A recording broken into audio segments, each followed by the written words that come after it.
Welcome to Rangers Radio on the Matchday show, the world's one and only unique live phone-in show for Rangers supporters all over the world.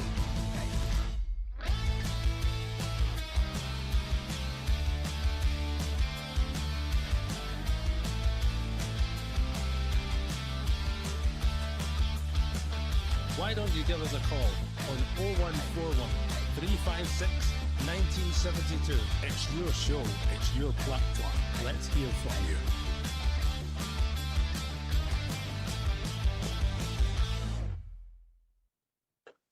Hello, good evening and welcome to Rangers Radio. This post-match show, Rangers 1, Ferrivan. Help me out, Robert. Frank teeth in. Ferry and Sparrows. That's it, mate. Couldn't get that out. A famous team, I know. 2 and a ultimately disappointing performance away from home and Hungary.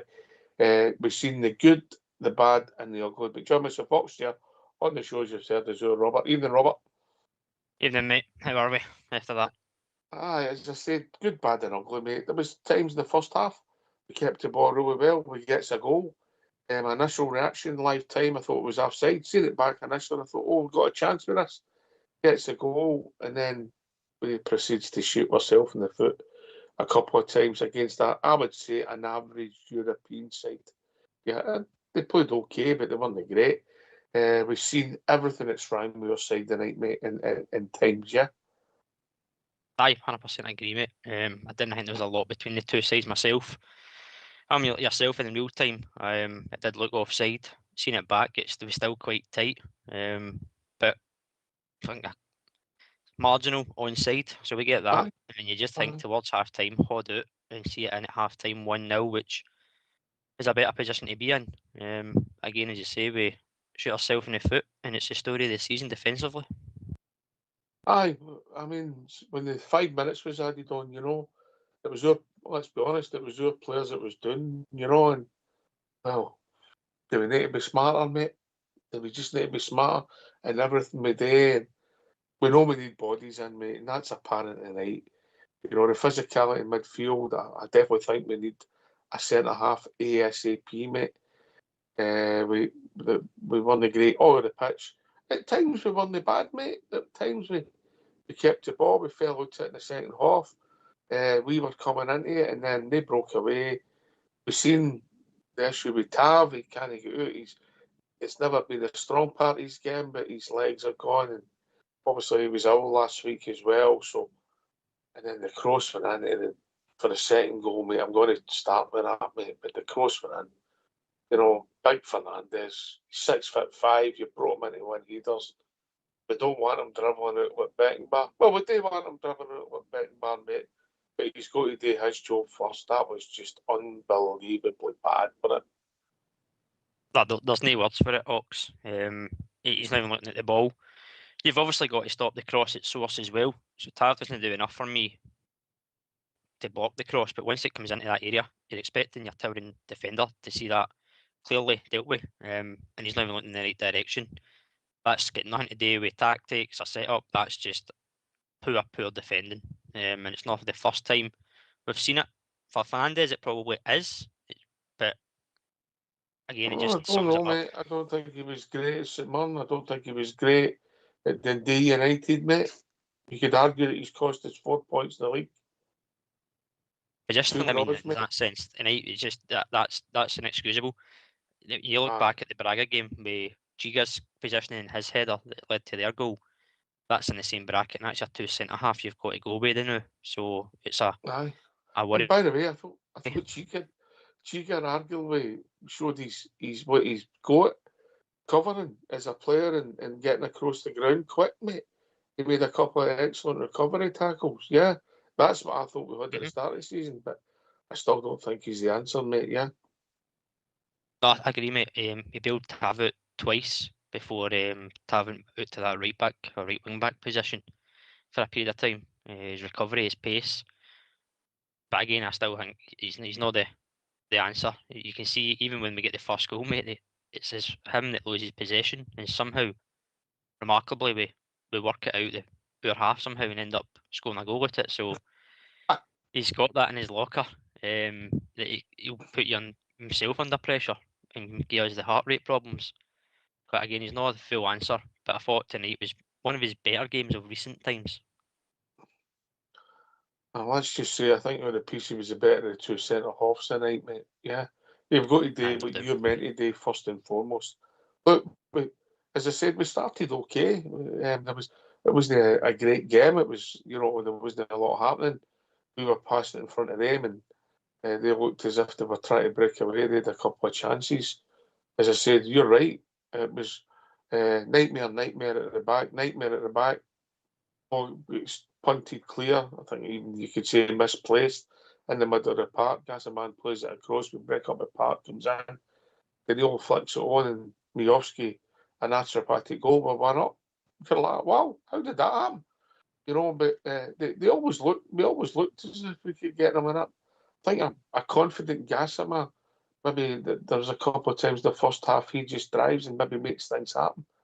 He looks as if he's lost his way a bit for me, and if I'm honest, Robert, I think at times his attitude, he doesn't go with his runners, and you get the impression he's sulking. Where he is, I don't know, but that's the impression you get, yeah. He's certainly not the same player that he looked at the start of the season. And you don't know what that's done to.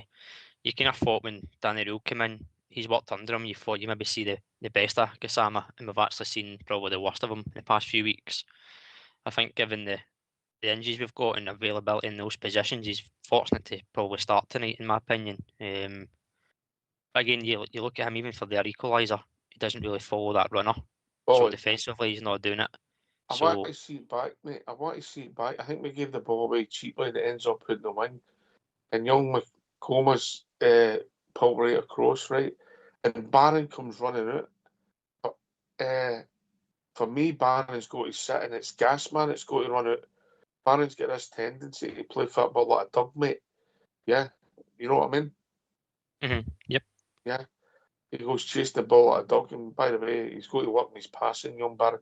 Like his attitude, like his endeavour, but in the heat and make sure you make it with your passes, mate. I don't think I've seen a guy who plays in that position. Well, I was going to say that, but he might be actually a better passer of the ball than Diamande. It's no strength of Nico Raskin's nearer. So when all of a sudden you start getting the ball in decent positions at times, mate. But I want to see it back and I'll maybe look at it later on. I think we can do better there. And you're right, when Gassama's in there, when the ball gets played in, he's going to go for his runner. It's just lazy play, mate. Lazy play. It is, and it's a domino effect. As soon as one guy's pulled out of position, there's two or three that follow suit. I think when you do watch it back, again, I need to see it myself to check the Barron one. But when Gassama loses his runner, it forces Racing to come over, which vacates the space for the guy to get a shot away. Takes a deflection, but I think it's still going to trouble the track bottom anyway. But it's a kind of catalogue of errors, mate, where you look back at it, you could pinpoint where we can improve. It's another avoidable goal. It's a cheap goal to give away. And as I said, you're just holding on to the half time, weather a bit of storm before the break. Going at 1-0, it changes the whole kind of team talk, the dynamic. You get a bit more belief and confidence to go and add in the second half. But it's a kind of it's a sucker punch. As I say, I don't think there was much between the sides. So you could say a draw at half time wouldn't have been a wrong result. But I think when the balance of that close being over to half time, you've got to see it out. You've just got to do your instructions. Concentration levels to that whistle. Yeah, and I think you're right. Nothing between the teams. They had a spell in the maybe 10 minutes into the second half, and we were defending, and we weren't great. And sometimes it was ourselves that were shooting ourselves in the foot. And I saying, look, just get the passing right, we'll break away, because you could see that you could get goals against that team, but we couldn't get it right. And we didn't get it right. And there was one, I think it was summed up. I can't remember who played it behind Gassama when they were off, mate. The pass has got to be in front. And that happens constantly. We get the passing wrong. And I'm not talking about people trying impossible passes, Robert. I'm talking about literally sometimes bread and butter. I think it was Mikey Moore that gave him the ball out wide. It went behind him. He's looking for it in front of him. There's a defender there, so it would have to be a very accurate pass to be in behind, and Gassama would then have to show the pace. But that is something we're noticing, Ox, on a game-by-game basis, is the passes aren't crisp, they're not accurate, or there have been too many passes. There's not been direct enough either. Don't know if you recall, there's a moment Finlay Curtis picked up a loose ball, and he just wants to get forward, as a winger does, just drive forward, and you see Tav doing the arms to calm down. Forget that, get forward. He wanted it to calm down and slow that pace down, and I think this is still at 1 each, if you have a chance to check that back as well. So, I don't know, there's something with Gassama. We thought when we first seen him, he was going to bring something to the party. He showed it right at the start of the season in the qualifiers, but of lately, mate, he's off the boil. And again, as I said, I think if there's players available in that position, he may find himself on the bench quicker than he maybe realises. Well, Finlay Curtis, mate, what's that? Look, he's one of these players that things seem to happen. You know, he put in 2 decent crosses tonight, out of pretty much nothing. He had a shot that was deflected, the goal with an excellent save. Now, maybe the right decision was to slip in Mikey Moore, a nice wee simple pass. I don't know if you noticed that at the time, mate. But you can't blame him. And it's an easy game when you're watching, mate. He's in the middle of the goal and thinks he's going to score. So he's had a go. He makes things happen. That's him in the night. Conceded very little going forward. Had a few opportunities. Very little. And doesn't switch on when he's got to. When you're back in the 18-yard box where he was at the time, you've got to be switched on, mate. Yeah? Yeah, it is. And it's almost a fault of his defensively. He's not a defensive-minded player, but regardless of what position you play in the park, when you're up against it, especially in Europe, you need to be switched on for the full game. Tracking runners, just doing the basics, Ox. Just simply doing the basics. I know he's an attack-minded player, but when you've got a job to do defensively, we've seen players over the years, even recently, who are attacking-minded, but they'll still put in the effort. You go back to even when Abdallah Sima was here, the defensive work rate he done pretty much as a left wing back. I think it was Sparta Prague we were away to. 90th minute, he's still chasing back. That's just attitude, that's just application. And Gassama's just not showing it. Simply not showing it, but I agree. Curtis looked sharp when he came on. Created stuff out of nothing. 2 crosses, a chance. Probably should pass it to Mikey Moore, but as you said, mate, in the heat of the moment, you're not going to argue with him getting a shot away. If it deflects and goes in, mate, he's a hero. You know, I'll accept that maybe it was the right decision to pass it, but anybody that's played the game, forward-thinking player in that situation, you just see the goal opening up, and once you go to strike it, you carry on and strike it, mate. No, and we're always saying players need to have a shot from outside goal. So, as I say, if it goes in, you're celebrating, you're happy that somebody's took a shot at effort. If he doesn't score it, so you take it as a could he have passed it in, of course, you analyse that. But as you say, he's got the belief to have a shot, have an effort, at least have the confidence in himself to work the keeper. But you can't fault him for having an effort, especially in the heat at the moment. Ball drops to him nicely and he's got a clean strike at it. Takes a deflection, which makes the save better by the goalkeeper. But you're never going to fault a player for having an effort, mate, let's be honest. No. Good to see John Sterling back, mate. Maybe the only positive for the night, yeah? Aye, it's certainly a good sight to see. Certainly brings a bit of physicality into the side. Be interesting to see where he's deployed over the coming weeks. Probably most likely is going to be centre-back with Nasser Giga going to African Cup of Nations. But again, it'll take time to get him to full fitness, Ox, as well. So he'll need to manage his minutes as we go on into the kind of coming games. But it's a positive, it's a player returning from injury. It's a long-term injury, so you need to be realistic of what you can offer at the same time just now. But I get it right. Get it right, aye. Don't play him too much, because then you're leaving yourself really short and don't want to burn them out again. Get it right. Get it right. Right, okay. Look, mate, we'll get these phone lines open. Yes? Aye, absolutely. Let's hear from you. Why don't you give us a call on 0141 356 1972? It's your show, it's your platform. Let's hear from you.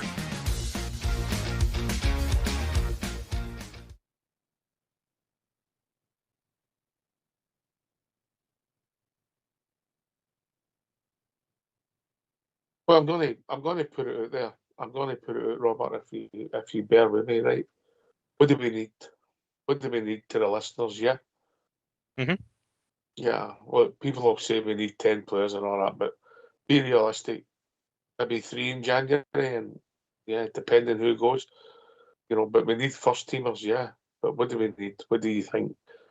I think we need 2 centre halves. I think a midfield player, and that's just for starters, mate. Yeah, if we get that in, it was going to help. Yeah, and obviously Dujon Sterling coming back, you play him in as a defensive mid, mate. He gives you more physicality. As much as Connor Barron is, he works really hard, mate. When he passes the ball like he did tonight, and he offers very little physically, mate, apart from his endeavours. You see it when he just gets brushed aside at times, doesn't he? You see, I think you seen it in the opening couple of minutes. The guy just swatted him away. Aye, he wasn't the only one. There was a lot of players pushed off the ball easily. Gassama's another one. He feels a wee nudge all the time and goes down looking for a free kick when he probably could continue half the time. Barron, of course, middle of the pitch, it's going to be physical. It's nothing really he can do in terms of he can just get stronger, but it's his starts it doesn't help him as well. So he's brushed aside, but all across the pitch, mate, there's a lot of players lacking that physical aspect. I think we need 4 minimum, if I'm being honest, mate. 4 minimum starters. And it's pretty much a spine. 2 centre halves, a midfielder, and a striker. I know Miovski's got a couple of goals, but he's come off the night. Hopefully, it's just a precaution, nothing too serious, because he's starting to find the net, doing a wee bit extra in the past couple of games. But still Three think and we need two, mate. somebody up there. Talking about strikers, mate. I mean, I know he was come on and sub, and you've got to take that into account. You've got to get into the game, and it doesn't always work. But he does not look like a player, Big Chimiti, does he? No, he doesn't. A rabbit in the headlights at times, and half the time, Ox, I'm watching him when he loses the ball, and I'm just anticipating him just fouling somebody. You can just always see it's going to happen. He'll either kick somebody's heels or pull a tug in the jersey or shorts. You just feel it's going to happen. It doesn't work great off the ball to win the ball back. It's just I'll give a foul away, and they're really silly and stupid at times. There's no need in it. Just pass them on or just work back harder and just stop getting away for silly fouls and stop getting brushed aside so easily as well. For a guy of his stature, he There was spends a one. lot more time on the ground. I think it was Butland played it off, and it was 20 yards for the touchline, and he comes under the ball, he leaps under it, mate, and it's criminal forward play. Yeah, well, I know he might not be either to anybody, but he's got to read the flight of the ball. It's basic centre forward play, mate. Yeah. Aye, and if you're going to win a flick on, you need to make sure there's somebody running. If there's no, you've got to do your best to hold it up, and I just don't think he's got that in his locker either to hold it up and bring people into play. I struggle to see any positives at all, mate. Yeah, I don't, mate. I don't. If I'm being honest, mate, I think I should be investigated. There you go. Aye, well, I think we can all agree with that, mate. It should be. Daylight robbery. I think Everton's laughing in that 8 million just now, to be honest. Yeah, yeah. Just doesn't look like a player. I know he's young and that, but I don't see where the potential is. Obviously, if he'd have scored like Majowski was 3-2, you maybe start saying, oh, maybe, but I don't see it at the moment. But look, he's your player, mate, and I can't see them queuing up to buy him, mate. If I'm honest. No, not based on any performances we've seen. I'd be surprised if there's anybody that's looking at him permanently. I know I said previously I'd try and get him out on loan to give him some game time somewhere because I don't think he's going to bring into our squad. But you're trying to find a suitor for a loan deal. There's not many out there either. So if we're stuck with him, we're going to have to work with him somehow. I don't know how that is, but that's up to the coach to decide, and that's where they get paid the money. Aye. But I think there'll be a lot of things that slowly getting confirmed for Danny Rowe. You know what I mean? He's give most of the first team players a chance, mate. they've had minutes. They've not took them. They've let them down. Forward players, midfield players, everybody. They've not been great. And there was times tonight I thought Nico Raskin done well, and he's seen, and even he's got that tendency that you don't make the final decision right, get rid of it, hold on to it too long, get away with a cheap pass. So there's flaws in my team, but there's also potential that you've seen in the sort of middle of the first half when we started knocking about. All right, you're saying this is okay without being outstanding, Robert. That's the frustration thing as well. It's because we can see it. It can happen in glimpses. It's just not happened enough over a period of time, whether it be one game or a series of games. And that's more frustration to add to the fire, unfortunately. All right, we'll be John Boer, Carl. Evening, Carl. Hi, evening, Ox. Robert, how's things? Depressing, isn't it? Depressing. It's no cheery, mate. Put it that way. No, put it this way. I'll tell you, midfield non-existent, defence a shambles, and forward line, I'm faster than him and I'm over 70, And Gisama no interested. It looks like that, Carl, doesn't it? It looks as if he's ready to trip over his lip, doesn't it? I don't want to say anything, that can get misconstrued when you're talking about people who certain things. No, keep away from it, yeah. Right. So, no, but right. I feel that, Ox. I looked at Raskin and Barn. They're both the same type of player. They buzz about, no control on the ball, can't pass a ball. Goalkeeper, hitting it out to his feet, woeful, causes more problems that way. I did put us under pressure a couple of times tonight with his kicking, Jack Butler and Robert, didn't he? That's a fair comment by Carl. It is. He's certainly not a modern day ball playing goalkeeper, let's be honest. He can hit a ball quite far, but he never seems to find a man. And there's not enough runners in behind when it goes beyond either. But it does put you under pressure when he's rolling it out. There was one point he rolled it out to, I think it was Fernandez, but the Ferencváros player was literally right in front of him. If he put a leg out, he may have got it. So I was squeaky bum time for a moment. Yeah.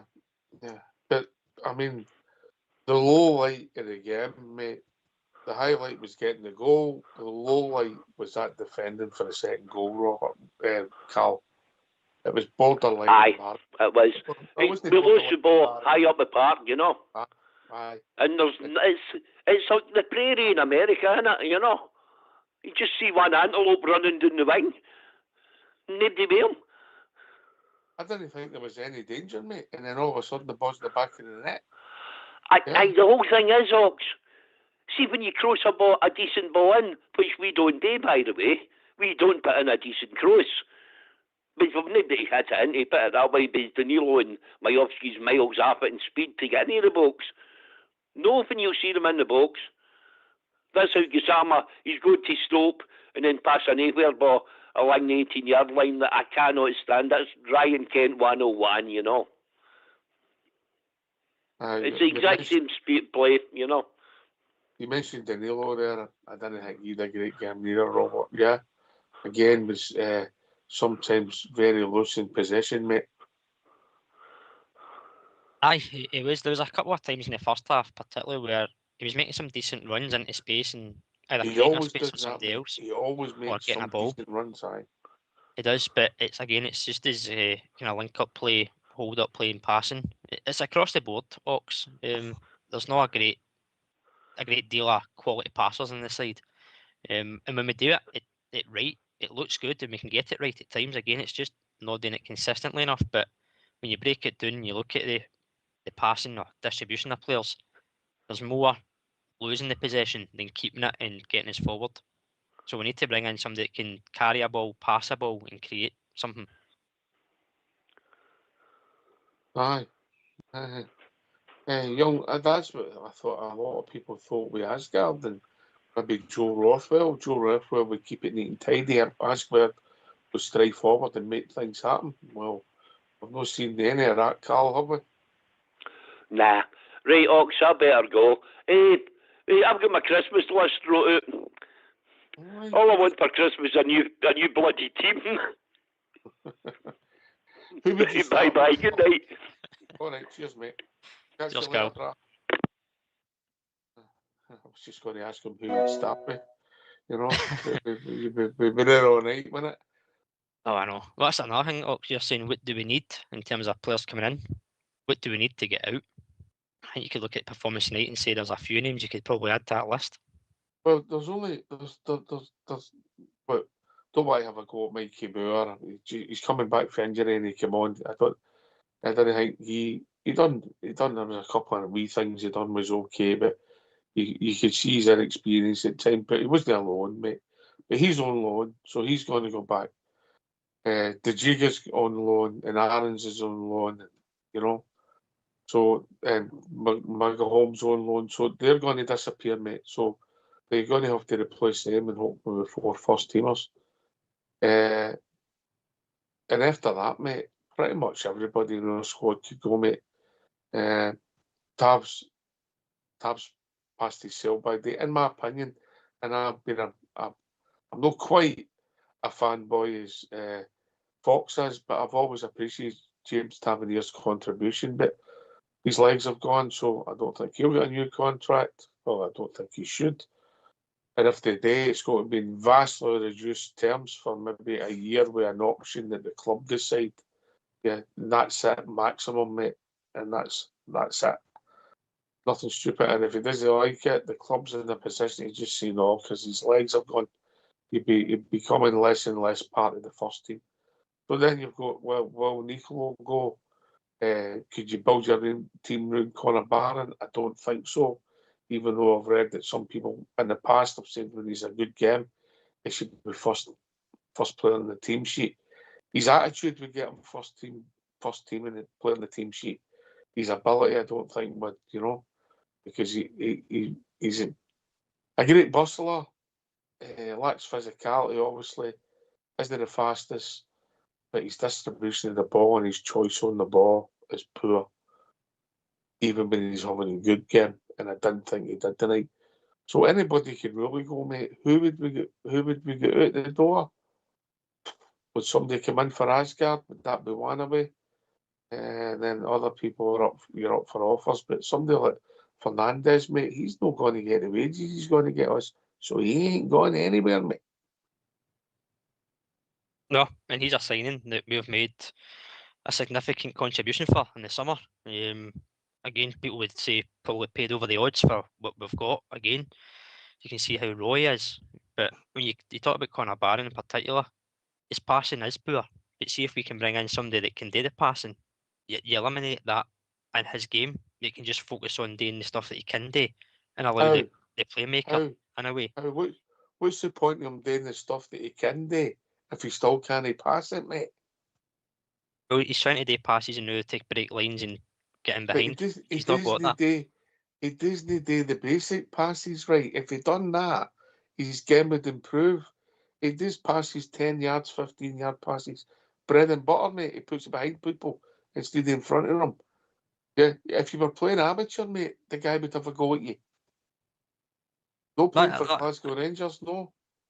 I get that as well, I get that, but again, as I'm saying, if you've got somebody that can be more of a passer of the ball, if he's just doing the tidy up stuff, is what Joe Rothwell was maybe brought in today, which we have not seen him for weeks. He's no reason in the squad again tonight, so I don't know what the situation is with him. But when you've got a midfield, I've said before, all the midfield options we've got now, they're all got the same attributes and they all lack the same attributes as well. They're not different in any way. We need to have a good balance and mix in that midfield to give us strength, power, speed, good passing, dirty work, off the ball, across the board, but we just don't have it. They're on the one basket. Aye. Basket case, you mean? Well, that's another bit, I suppose, aye. Aye.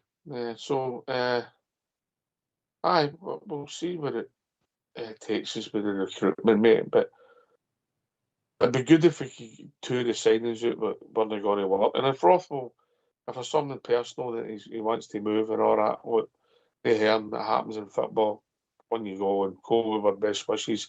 If he gets a move to a club he wants to be in, we shake hands and hopefully we're not any financial detriment, so we move on. if we get some money in from, go. And if that's the case, I'm not saying that is the case. And if somebody comes in and fancies Mr. Asgard, I'd happily let him go, in my opinion. And then there's two. But any of them could go, mate. Any of them could go. Yeah, any of them could stay if they get the glimpses that they've showed are constant. Like if Gassama carried on his form for the start of the season, you'd be talking about somebody with real potential that people would want to buy. But at the moment, mate, he ain't been great, is he? No, he's not, and that's the thing. You could look at teams in previous seasons and say we need to hold him. Right now, there's no argument for anybody in that team to say we need to hold on to him. We'd only sell him for a certain amount of money. Everybody's got a price. I get that, but right now there's no player in that squad that you would say, "Oh, we can't let him go," because, as you say, they could all go. There's nobody that's going to make us any worse by leaving. Let's be brutally honest. If we lost a Raskin or a Diamondi, we're going to be any worse off? Not really. Diamondi, mate, this season, mate, has been atrocious. He's been atrocious. Aye. Yeah. All right, we'll go to. We can't blame him for the night right enough. Listen, I suppose he's suspended, isn't he? He is. Give him a blame for that. Right, we're going to hear for the manager, so get yourself on mute, brah. I'm not here for Daniel. Your defeat in the end here tonight, how do you assess those 90 minutes? Yeah, we are disappointed and angry at ourselves. I think this is a big part. We give them 2 easy conceded goals. We were good in the game first half. I think a clean sheet, we make the good goal. I think the plan was there, and then 20 seconds before the halftime you get the first conceded goal. And then the second conceded goal, it's too easy, really too easy. To take something on this level, you need clean sheets. Again, I think this is now the second time we scored against Braga, 1-0. We give a gift today as well for me. And on this level, then you will not deserve to win these games. And this is makes me really disappointed today because there was much more on. How big an impact did that timing of that first goal have? Because I guess it sort of changed the mood at half-time, just so late in that half. Yeah, I think it changed, of course, the emotional side. The opponent is then there and the fans are there. Go in the half-time with a clean sheet. It was 20 seconds to go. Defend well, nothing happens. You go out and they have to attack more and more, and the spaces goes open. That was the plan, and then you have the transition moments. But also in the second half, by the result from 1-1, we had so many transition moments where we're not clinical enough. We lose the ball too quick, and this is about game management. Be clinical in this games to take something. Can I just ask you about Bojan Miovski? He obviously came off. Is he okay? Yeah, we have to assessment. He got a kick. Maybe it's also a little bit more, but I don't know yet. He's there. He helped the team. He scored. I think it's good. Let's see now. But this is normal. We have games now, and I think this is from tomorrow on the focus.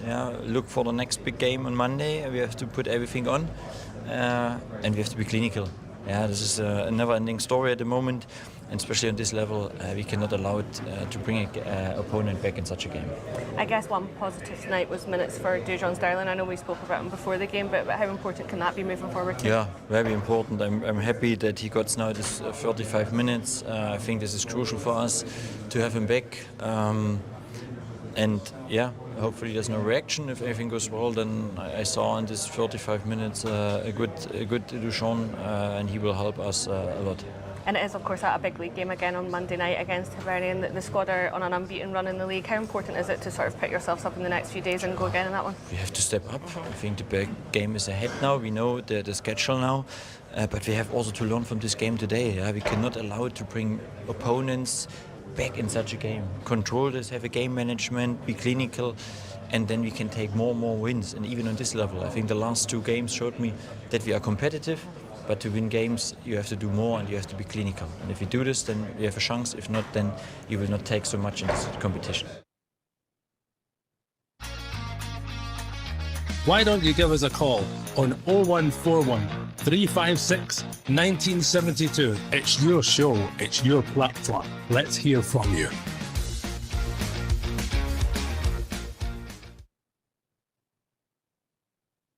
If I'm honest, mate, I think he's just listening to the show and repeated it in German what we're saying, mate. Aye, I wouldn't be surprised, to be fair, mate. It's a good show to listen to. But do you know something, Ox? See, listening to that, I get people will say it's the same stuff week in, week out, but it's because it's the same problems week in, week out. But I think that's the first. I don't know if you picked up on it. His tone the night, you could sense a real anger and frustration in his tone. It was a lot different, I felt. And he was saying, "Easy goals, easy, easy." So he's really frustrated at that sounds of it. But The time I of think the his tone's first goal, takes it saps you, mate. We've all been in these situations. It sounds mental, you know, that it saps you, and then you come out and they've got a spring in their step because they've got the equaliser. You know, they would have maybe went a wee bit more gun ho, and then you hopefully more possession going forward, you might get a chance. That's the point the manager's making, you know. And if you keep them out, they get more desperate because they're actually playing against the clock, you know. But it was just the timing. It was lazy. I really want to watch it back, mate, because I think there's some lazy play in there for the first goal, and I think he's been mad with the second goal, mate. He's no happy at all, mate. no, like I said, there's no defending. Well, literally no defending in that second goal. No pun intended there, Robert. That was No. quite good what you done there. I know it's only took me 36 minutes to work on that, mate. It's not bad for myself. Proud of that one. But no, it's the thing. As I said, you can't put that down to tactics, set up, anything at all, coaching. That's just poor defending. You've got to stop the cross at source. It's the first thing you get taught. And then when the ball comes in the box, your defenders, your centre half, especially that size and that height, need to just be strong, powerful, and clear the lines. And it was nothing. It was avoidable again. It was lazy play. I think Tavernier's not covered himself in glory. Look, people will put crosses in against you, but we could do a wee bit better, make it more difficult so the crosses make it harder for him to put it in, but he might still get it in. If he does get it in, the centre half, that's his job, mate. He's big, he's 6'5". You've seen him coming here, boys, and what does he do? He's facing the wrong way. Everything's wrong, mate. It's just, well, I said earlier that some of our passing was like amateurs, mate. That wasn't even amateur, mate. That wasn't even amateur. That was pub football, mate. Aye, and not for the first time defensively this season at all. Again, it just for me it highlights the weaknesses we've got in defence. Whether it's down to, again, you could argue it's down to recruitment. You've brought in these quality players, they're not equipped for European football. You'll get punished when you allow chances like that. When you're seeing the evidence again tonight, it's just there's no excuse to argue how to defend that Ox. There's literally nothing at all you can say other than poor, lazy, and just lack of concentration. Aye. It's happened a lot, you know, even if you think back to the Bragger game at Ibrox, big did you get? Was it passing it back? Was it passing it back? I can't remember. He made a howler right at the start of that game, didn't he? I mean, Aye. Aye. You know. And then obviously the header with the goal as well. So it's you can make a catalogue of self-inflicted errors this season that we've put ourselves under pressure to be chasing games, and we shouldn't be in that position, but we are where we're at, and the performances and results have obviously put us all really realistically out of Europe, which the only silver lining you can take is we maybe allows more focus on the league, but that's a silver lining because that's a work in its own rate as well. Keep winning, mate. Keep winning. And domestically, you know, I don't think there's any reason we shouldn't beat Hibs at Ibrox. See where it takes us, see what happens elsewhere, and then we obviously go away to Hearts, mate. Massive game. We take 6 out of 6, mate. We're going to be closer to the leaders. Yeah, simple as that. Aye, it is. It's a massive period for the club, for the players and for Danny Rowe, because it's these games where you have to. I know Hibs is at Ibrox, but when you go away to Tynecastle and then you've got Motherwell, St Mirren, it's teams that on paper you should beat, but it's teams that have caused us problems this season already. So you've just got to turn up to the game, play it the way we know we can in glimpses, but for a longer sustained period of a game, get the points on the board, and as you see, you never know where it takes us. Then you get into January, bring in players where possible. I know it's a tough window. Doesn't solve every single issue, but it's a starter, as I've said in the shows previously. You can start to resolve the issues. Otherwise, as you said, it's a never-ending story. But if you don't start writing a new story, the story won't end. Right. We're going to, well, obviously there's going to be a lot of talk about what we're going to do in the Monday. I think for the support, it can't come quick enough, mate. No, you just want to kind of keep going in the league. I know European form's been poor. The league form, 5 wins, 2 draws. You kind of want to keep that going. Monday night will be a tough game. Let's be under no illusions. It'll be a tough game, but if you just go and turn up the way we did against Dundee United, but take our chances like we did against Kilmarnock, you win the game. And as you say, mate, it's as simple as that. It's just these players need to have the mentality, the application, and the attitude to go and deliver those points. Aye. There's a few of them that you get the feeling their attitude's not quite right. Is that fair? Aye. Is it age? Is it inexperience? Well, if you take Asgard, mate, he's an internationalist. He's potentially going to the World Cup, mate. I'm not saying he's a starter in Norway, but he's still an internationalist. So you're looking for, you've got to have something about you, mate. He's definitely got ability. You've seen it even tonight. He came on, let the ball run across him. Nice bit of play after that. Nothing. Just gave the ball away most times backward. Don't think he's done anything going forward at all. In fact, apart from getting a free kick away, I don't think anything's done anything forward at all. Don't get me right, it wasn't his fault we lost the game. Come on, as sub. Same as Chimiti, you've not got long. I get what that. I understand that. Yeah. Aye. You're asking him to get up to speed and go and contribute, but as I said in a previous show again, Ox, you look at the bench, you can't say there's a game changer on a bench based on current form. No, mate, no, I've nothing to. I would have took Aaron's off about. I would have took him off at half time, and listen. He wasn't playing any worse than anybody else at times. But once you had that booking, mate, and I thought I had a feeling that referee could have been somebody who could have a cheap booking, got a certain yellow, and ended up doing the 10 men quite quickly. But when you looked at it, with Sterling ready, we brought him on after 10 minutes, so maybe that's what they done, and it made perfect sense for me. So, but if you're talking about somebody in forward areas, then get young Mikey and young Curtis, and as time moves on, if who did we develop? Mikey Moore or Finlay Curtis, mate? Finlay Curtis is my main player. Aye, that's the way it should be. You should be improving your own player. I understand you can use the loan market. But I just cut across you. Billy, hit the link again and we'll bring you into the call, mate. The boys missed you, Billy. Hit the link and the boys will bring you into the call. Carry on, Robert. Aye, I'm just saying, mate, you should always improve and kind of build up your own player before you do a loan player. Loan market's a decent one to shop in if you can get the right player, but you should always be focusing on bringing up players from the academy, because see if you don't, what's the point in that? Honestly, what is the point in it if you're not going to develop your own players or use it to your potential? As if by magic, Billy's appeared. Evening, Bill. Good evening, gentlemen. Good evening. Evening, How Billy. we doing? Evening, Paul. Well, listen, I'm just going to be quick here with, regarding my quick first comment, or first point, and I'm going to swiftly move on. What I will say is, I know, Oxney, while you're laughing, mate.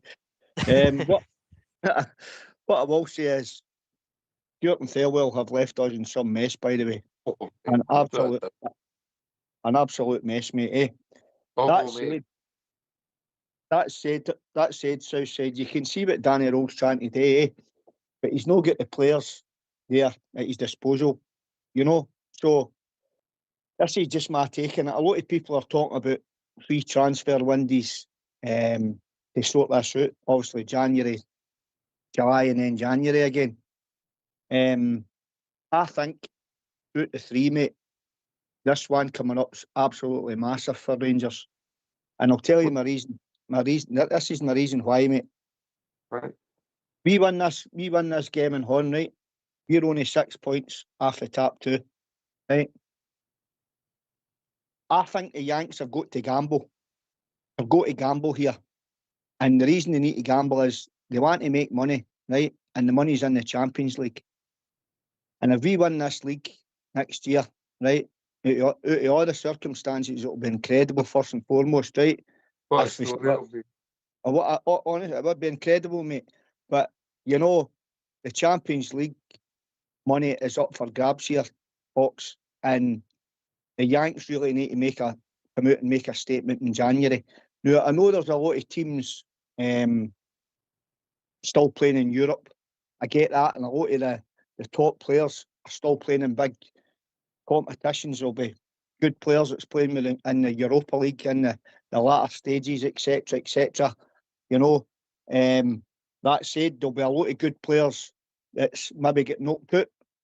You know, that maybe we could bring in. But as I say, Docs, I think the Yanks have got to make a bold statement in January and go for it, mate.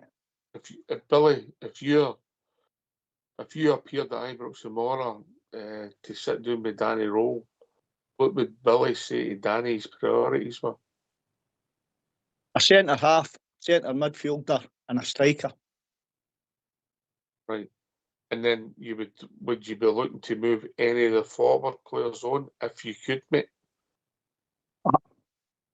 Well, I don't know what are you talking about, the ones we've got on loan or the ones that's in permanent deals in New York. Well, if you take Miovski, who's obviously started scoring goals, Miovski, Dimitri, Danilo, different reasons, mate. Would you move any of the two?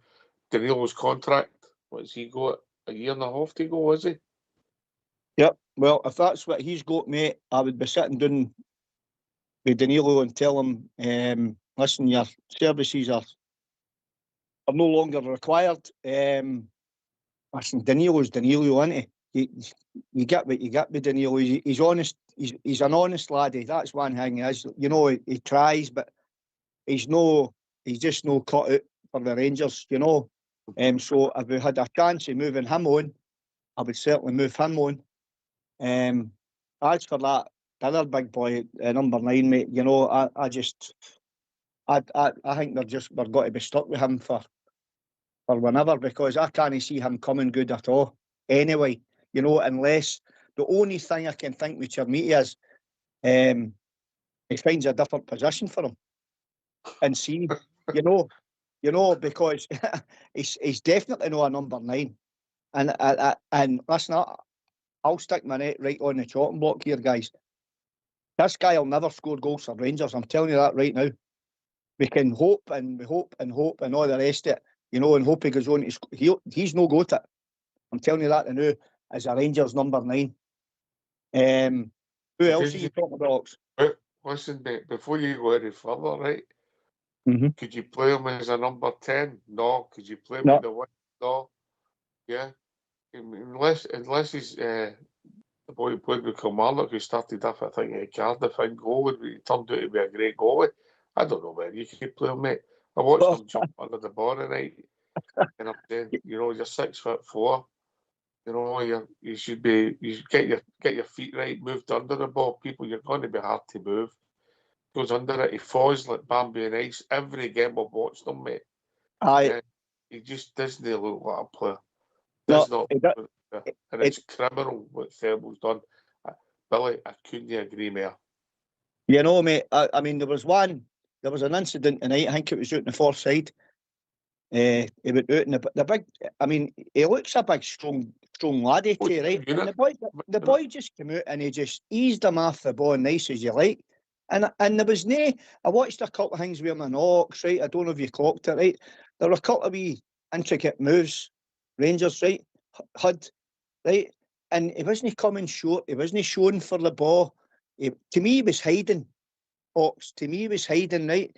And he wasn't, you know, he was always on his heels. He was never on his toes, you know. He wasn't wanting to make wee runs in behind her. You know, he just offered absolutely nothing. You know, absolutely nothing. So if we could get rid of him, I ken you can't do this right enough. I would just, if it was up to me, I would just terminate his contract, you know. But what you were saying in finding a play, well, saying finding a different position for him, and I'm just using this as an example. I remember wee Gattuso thought he was a midfield player, and Dick Advocat put him at right back, you remember? And then look, he went on to be one of the best centre midfield players in the world, World Cup winners, medals, etc., Champions League winner, you know. But he'll never be a Reno Gattuso. That's one thing. But he maybe get a game cut in half time more than these Ox. Aye, the first time everybody seen Gattuso as a young boy, they knew he'd something about him, mate. Aye, Aye, of course. yeah. The first time I've seen him, everybody's left scratching their head and think, okay, he's maybe no fit. We'll see where it takes us. Yeah, it's December now, mate. Well, nearly mid-December, mate. He scored one goal, maybe had half a dozen chances. No looked like a player. Can't mind him making a pass that has created a chance for anybody else. I might be wrong when I say that, Billy, but I can't remember from memory. His all-round play just looks shocking. Is he any better than the boy Gentles, who's not getting a game with Wraith Rovers? I don't know if he is, mate. I really don't. Listen, I would rather have one of our own players or our own laddies there, and then, you know, why? I mean, make it make financial sense. You know, we've spent whatever the transfer fee is, 8, 9, 10 million quid or whatever it is, plus his wages, you know, and you've got a laddie there out on loan that could possibly offer you 10 times more in a game of football. And that's what we're left with. You know, could he offer you less, Billy? Could he offer you less? You hit the nail on the head, Ox. You hit the nail on the head. That's exactly my point. You know? Less.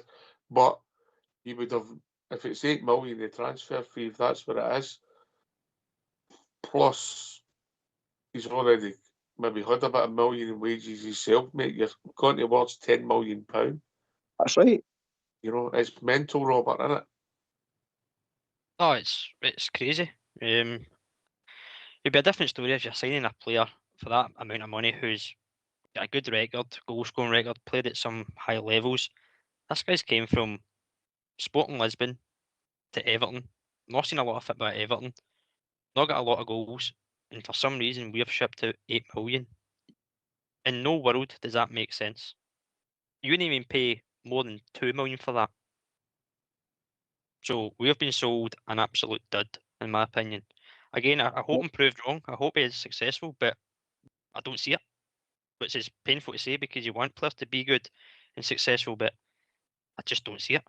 I agree with Billy, I just don't see it. No, it doesn't look like a player. To me, you know, there's been a couple of glimpses, I think, the away European tie. He's involved with 4 chances. He snatched the one, he hit the bar with a header. You know, you're thinking, okay, maybe, but nah. And even if we're honest, Billy, I think the goal he scored against Kilmarnock, the goalkeeper made a Roger in it, didn't he? Aye, was it no a bit of a deflection there and all? I mean, the goals he scored, Docs, I think, don't quote me on this, but I'll not be far away. I think he's since 2021, I think since 2021, Ox, he's only scored 6 goals, 7 goals.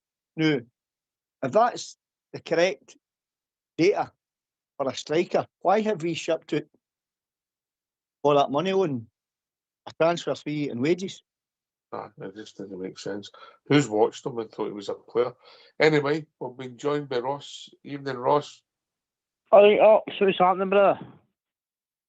Another frustrating night in the office, Ross. You must be sick listening to my voice, Ox, but I'm sick. You're getting beat all the time, mate. I love it. Honestly, mate, this is ridiculous, mate. I mean, what is happening? What is going on? Is it my manager again? Do we blame him again? Do we blame him for the lineup? No, mate. No. But I don't know what the lads think, but no for me. Billy, and then come in. Robert, Billy, no. The manager, no. manager can't No. be responsible for that second goal with that, the defending plus Fernandes, mate, can he? No chance. That's something you would expect down the park on a Sunday morning. That kind of defending, you know. And these guys are these guys. This is what annoys me and frustrates me. These guys are meant to be professional footballers, right? And they're getting paid a proper wage for it, plus bonuses and all that. They're getting treated like superstars, like superstars. The best of healthcare. They're getting the best of physical training, the best of food, etc., etc. Right? It's all there for them, right? And you're getting that week in, week out. That's totally unacceptable. That's what you expect for a pub team player. You would still get and the then shuriken. You'd still get a shuriken in the pub team if you done what Fernandes done, mate. That's right. Of course. Aye. They've been arguing me one another down the park, right? On, you know, that's the way it works. You know, but I can see, I can hear the boys' frustration there. Sorry, I forgot your name, mate. Ross. Ross, sorry, Ross. Name what, brah? I can hear your frustration, mate, regarding, you know, the manager, and I'm not making excuses as well for him. You know, I didn't want him to start with, right? But I'm starting to come round to him because I can see what he's trying to do. But it's like you can't send a giner to do a brain surgeon's job. You know what I mean? It doesn't work like that. You've got to have the tools at your disposal. Plus, we've got. I mean, some of it just shows you how short we are when the players we've got out injured would actually improve the team. You know how bad as that is. You know, if that makes sense, Mucker. I just want to say, bro, I don't know if you've realised I'm in the group chat now. I just get joined by the brother this afternoon. Again, thanks for adding me, brothers. These are all good guys, mate. We're all brothers are the same. Know what I mean? Aye. Enjoy, mate. Enjoy. I mean, I just hope we're going to start winning a couple of games. I can. We can't keep winning every game. But as that brother's just said to know there, we can't keep losing all the time. Is this a repeat of what we're back to a couple of months ago? A repeat of lost game. That seems ridiculous. I thought, listen, we all know, Robert, we all know we're short of players. And first teamers will need to come in January. And hopefully we can keep a decent run, winning Monday night, keep the domestic run going. That'll be 6 wins and 2 draws. Then your form's reasonable, and then you've got a big game the following weekend, and then hopefully you make it 7 wins and 2 draws, which that becomes excellent form, Robert, doesn't it, domestically? Aye, it does. And as I said, the European results have been poor this season. We know that. And I'll be honest. I think the fact that we're not going to have it after the 2 January games, I can see it as only a good thing, if I'm being honest, in terms of focusing on the league, because that is your bread and butter. So there's a silver lining in that sense. But again, I don't think you can put anything on Danny Rowe. Maybe you can question sometimes the substitution timings or personnel changes. You could question everything. That's what we're here. We critique things and we analyse things, but you can't say he's to blame because, as Billy said at the start of his call, Stuart, Thelwell and Russell Martin have left us in an absolute mess. And it's almost like, if you go back to when Gerrard came in, he came in and had to work miracles and make changes, and look how long it took him. Danny Rowe might just need that same length of time to get the players in, get the system, the formations, the setup right, and you never know where it takes us. But we can't just keep chopping and changing managers. I know Ross is frustrated Robert, like us all, but we need to just... Come back in there, Robert. On you go, mate. Robert, I'm going to ask you, what do you think about against the Piggery? What's our chances with them? Listen, mate, we can go there and win, but there's a lot of water to under the bridge domestically before we get there, mate. We've got to go. We play Hibs on Monday, and then we've got obviously Hearts the following weekend, and we've got 2 more games, Robert, before we go there. Aye, there's a lot of football still to be played before you even get to that point, Ross. The next game is a crucial one. You focus on the next game, one game at a time. the game in January against them will take care of itself when we reach that point. But we need to be in a strong position before we get to that game to go and make something and capitalise on it, because they're no good. They think they're going to end up walking this league. Far from it. They're not great at all. So we need to, as Billy says, push in January, get games won. I know we've got 5 wins and 2 draws. That's not bad at all in the league. But I you just want to can't come back in there slip quickly, anywhere. Robert. Just wait a minute. I Wait a minute, Ross. Sorry, mate. Sorry, bro. That's all right. Just take your time, mate. Don't be too premature. Billy, I'll tell you how you cure that. On you go, Robert. Just finish up quickly before we go to the tune. You just need to be in a strong position to get there. They're not good at all, mate. They're honestly not good. So if we can capitalise, get some good players in January, it's a tough market. But Robert, focus have you not got on a the next cloak game. in your house? I do, mate. You told me to finish up. Right, well, look at it and finish up quickly. Hurry up, Ross. Last moment. And it was just about that wee boy getting hurt at Commander again. It's just as you said last night, brothers. Again, if they're going to stop us using them, they need to stop Celtic as well. Celtic use them as well, so they're not just for one. It's the same for everybody. Hope you don't mind me saying that. All right, mate. Listen, but well, I don't get the pyro bit myself. If it's going to cause the club problems, but that's me. I get people like it, but I don't get excited with pyro, mate. I get excited with people scoring goals. Listen, lads, get yourself on mute. We're going to have a tune.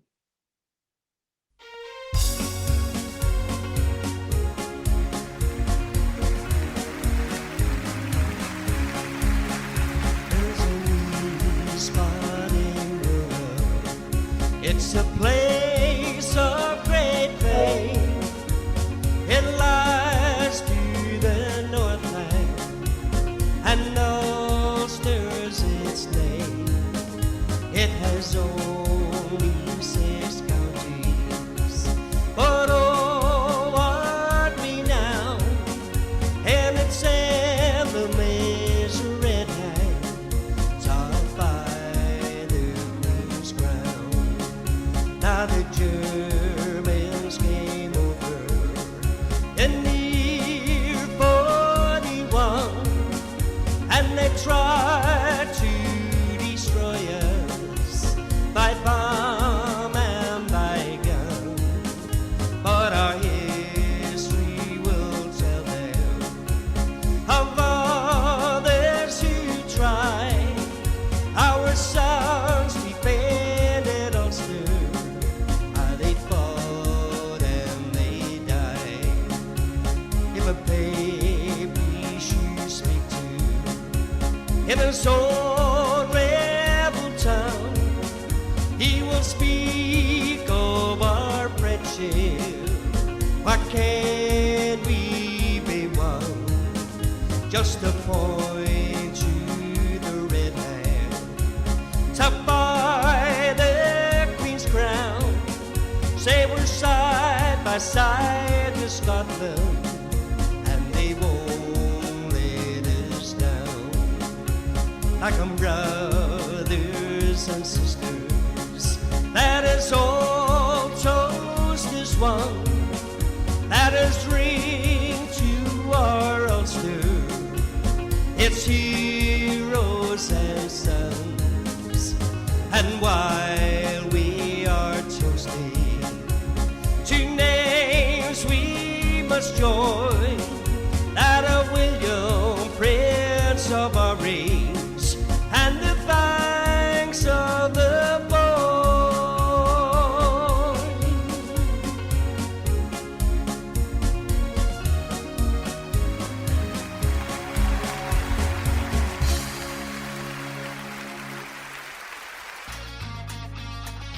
Why don't you give us a call on 0141 356 1972? It's your show, it's your platform. Let's hear from you.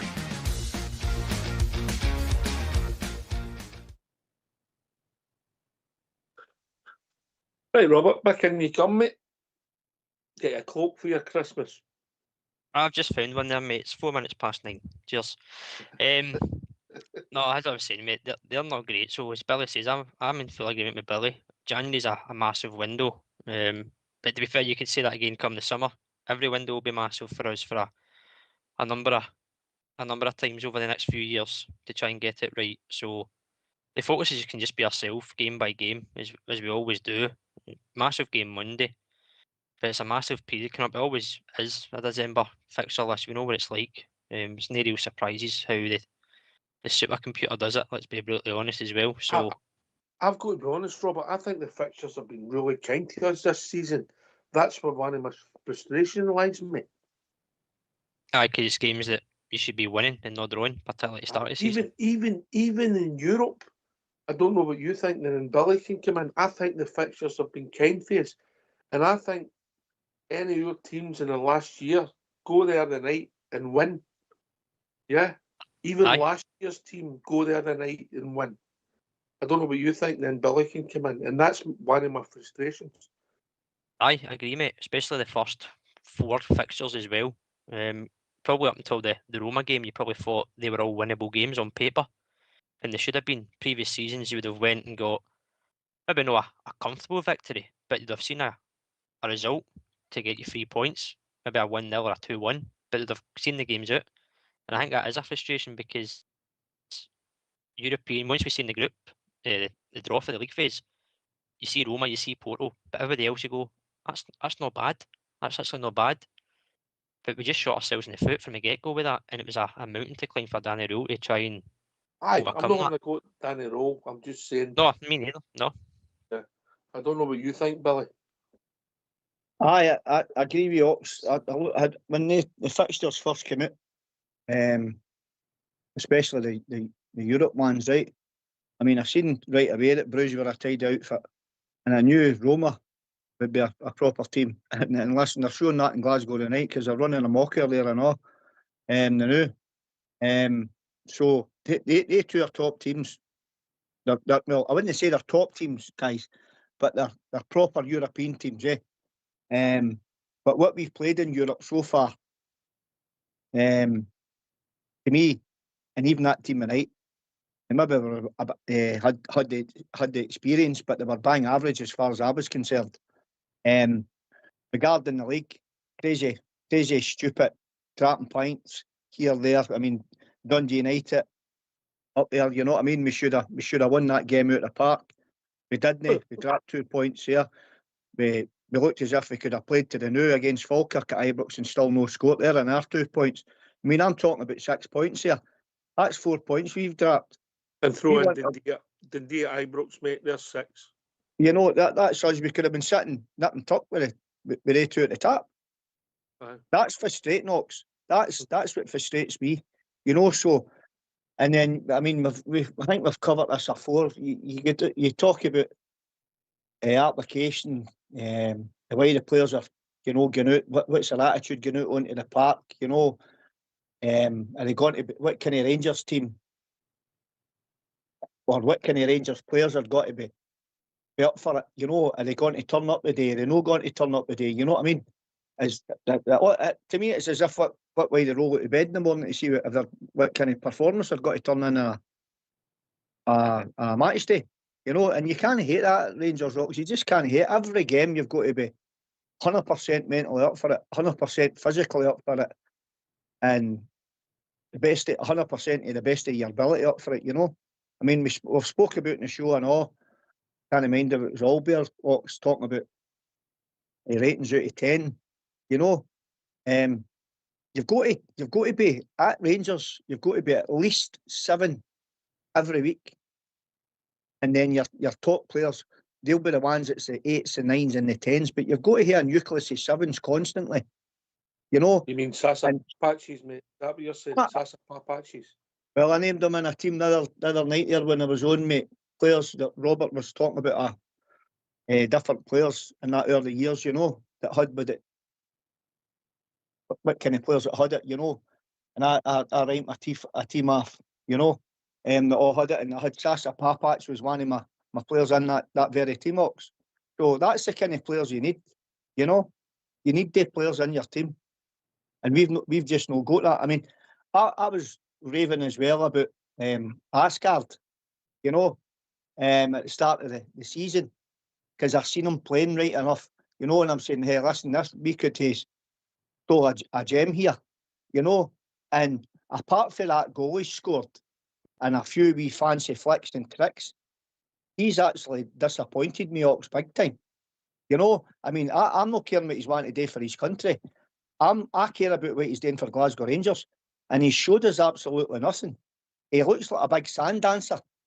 You know, he's just, I mean, the night was a perfect example. There was something happened, and he's away laughing and joking with the referee. I'm going laughing and joking. Away and laughing and joking at the boys out in the corner and the corner of that grun there. The boys that spend thousands and thousands of pounds. They do it every away game in Europe. Away and laugh and joke with them, and see if they're happy the way you're laughing and joking in the park. Because, big man, that's not what it's all about. I can see him here laughing and joke with the referee if you're winning, but no when you're getting beat. You should be, pardon my French here, you should be bursting your balls to try and put a performance in, to make the fans get home happy, but the rest of us. And guys like him are not doing it, and it's unacceptable, guys. Simple as that. No, what they've not got, mate, is they've not got the cojones to play. We talk about the jersey. It's the pressure that comes with it, mate. They've never experienced it. And what was your opening line at the start? What was your very opening line at the start, Billy? What did you say? What was your first point? I can't mind 2 seconds ago. Never mind what I go and said half an hour ago. You need to remind me. Aye. Sorry, mate. Aye. Farewell and Stuart, mate. Aye, they've left us in one hell of a mess, mate. One hell of a mess, you know. And honestly, I just hope that's it. Back to them again. Well, no, them. I mean, they're out the door and good riddance as far as I'm concerned, and the rest is. But again, money for him, mate. We paid money for him. The wages, he'll be on decent wages, mate. Yep. And nobody's going to be lining up to match his wages, Billy, and that's the problem. No, that's right. That's right. You couldn't even say, well, you know what, of his own, for talking sake, I don't know, mate, just for an example, say he's getting 25 grand a week or something, right? And you say, right, we'll hang you and we'll put you out on loan. Who's got to come in and take him on loan? Pay off his wages. You might get somebody take him on. You might take somebody. You might take him off, and you have that big daddy up front, you know. Aye. Oh, mate, nobody's signing him, mate.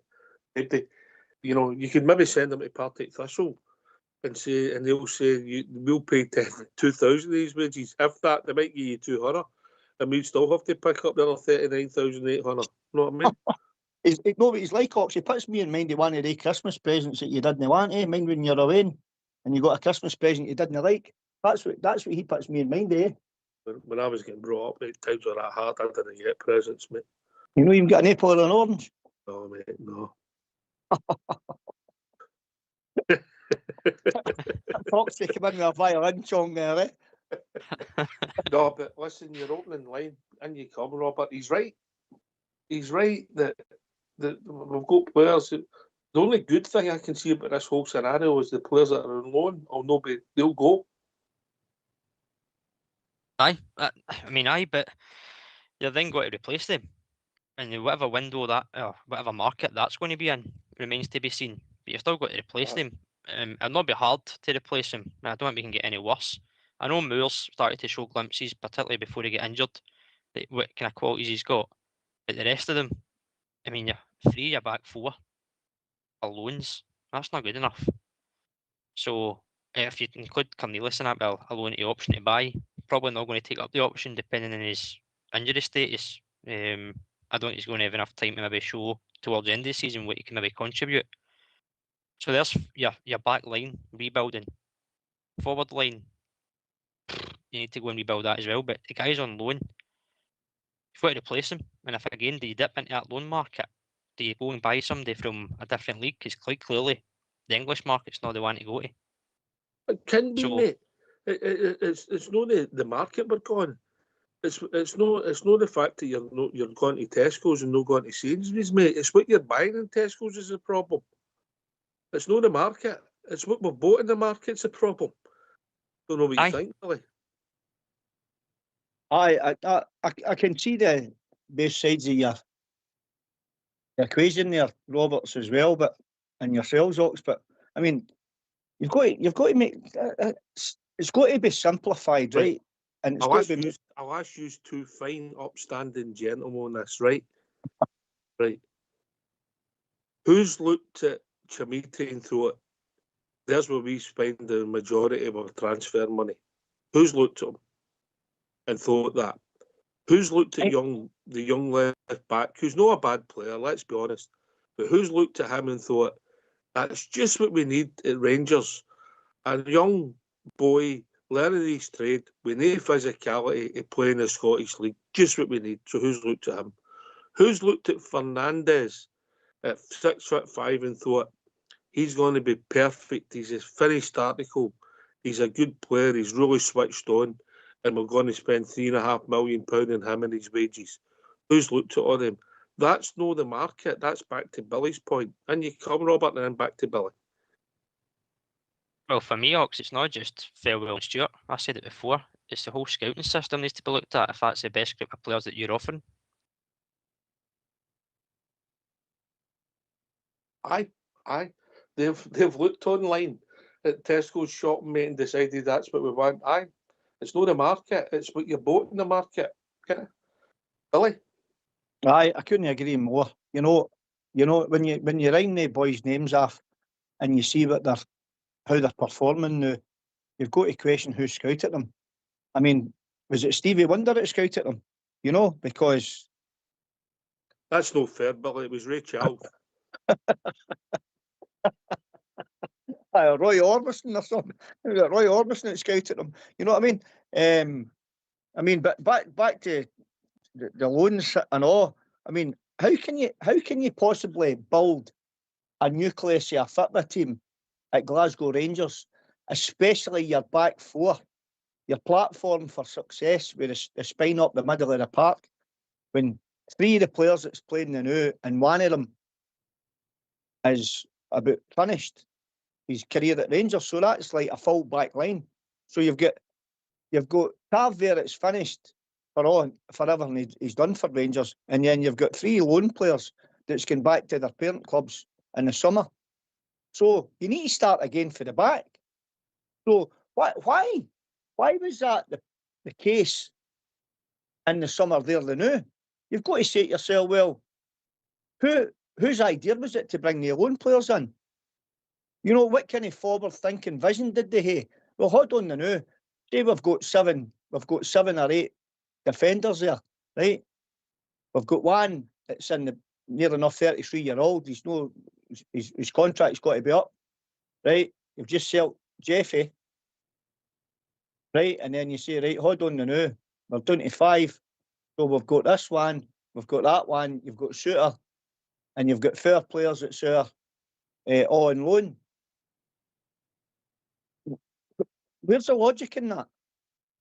You know, so whoever was making the decision there, it must have been Napier of Charterlands, you know, because they were the ones that was bringing the players in. So when you take them out of the equation, we need to now get our scouting policy correct, like Robert correctly said, right? And we've got to make sure that the boys in charge have got an eye for a football player, and the scouting's done accordingly. And it's not just because. Did you agree with Alan tonight, Billy? I never heard what he said. Ox, I was listening. I watched the game on Rangers TV, mate. All right. Okay. So he said that he's old-fashioned and the manager should select the players that come in because he's the guy that pays with his job. Mm-hmm. And maybe it's hard to argue with that, but maybe this modern trend, maybe you need support. You obviously budgets and all the stuff that you have to do, Robert. But maybe the manager should have first, last, and final say. Yeah, no. Obviously, you go for 10 players, mate. You might not get 7 of them. You might get 8, 9, and 10, mate. You don't know. Players don't come for various reasons, domestic reasons, climate reasons, don't fancy the league, get better offers. Everything happens in football. You know, with players in the building. You remember the boy, what was the centre half, Rob Kiernan? He was in Birmingham getting his medical and climbed out the window to come up with Ibrox. So that shows you the kind of things that happen in football, mate. But you don't get what you want, but the manager is going to be interested. I think this Danny Rose seems really relaxed about what he's going to do in January. That's the feeling I get. I don't know what you think, Robert. A lot of stuff in there, mate. Your thoughts? Aye, well, it is a modern day that you've got a director of football and a head coach, but I agree that you've got to have the manager or head coach, whatever title you give him, has to have a say in terms of, most importantly, the final say on what players come in. As you say, you can narrow it down from 10 to 5 to 3 or whatever, but they should have a final say because, as Ali said in the commentary, it's them that get the sack when it's not going well. Obviously, a bit different that our director of football and CEOs went, they've been given the bag, but traditionally, it's the manager head that gets it. It's not the guys up in the comfy seats. It's the guys that have to make a squad based on what they've been given. So I think, for me, Danny Rose got a say. He should have a say. It will be interesting to see what he does. He does seem relaxed about it. And I don't know, I don't want to read too much into it and speculate. Is he relaxed because he knows there's going to be somebody in before the window in terms of that position as a director of football or sporting director? Or does he know that he's going to be the one doing this window? If you wait for 2 weeks a day, mate, S. Claus is looking for a job for a few months, so he can get you some gifts. You know what I mean, Robert? Billy? I just bought a suit there, Ox. I could do it. I've got the lot, the belt, the glasses, never as well. You know, the gloves, and all that. I'm looking for a sack right enough. Maybe I could get a sack with some 3 good signings in it and wing them into Ibrox and take them right up into the dressing room and fire them right in that dressing room. You know, that would do, eh? But, Ox, I've been banging on about it for ages, Mucker. You know, that model hasn't worked at Rangers for long enough. Right, you know, and the proof's in the pudding. Now, if it was working, we wouldn't be going through these managers. We wouldn't be going through directors of football, and we wouldn't then rebuild after rebuild after rebuild. So the system we've got in place is completely wrong, you know, for what's required at Rangers, right? And then, I mean, Super Ali's spot on when he said ultimately it's the buck stops with the manager. I've said that for long enough on the show, and I've banged on about it and banged on about it. The manager's got to get the last say in who he brings in. You know, he's maybe got a list of players, as Robert correctly said. I think Russell Martin might have got the last say, mate. But it's what you're protected. It's what you're presented with. So if the guy goes to Tesco's and he comes back with 2 bad oranges, mate, and you say, look, one of these oranges you want. But what I'm trying to say is that was it Russell Martin, for talking sake, right? This is where, because it's all gone wrong, right? Was it the manager that was identifying the players, right? And he had the last say in who he identified, or was it the director of football and his scouting system that said, right, we're going to get these players, what one do you fancy? And flipped it.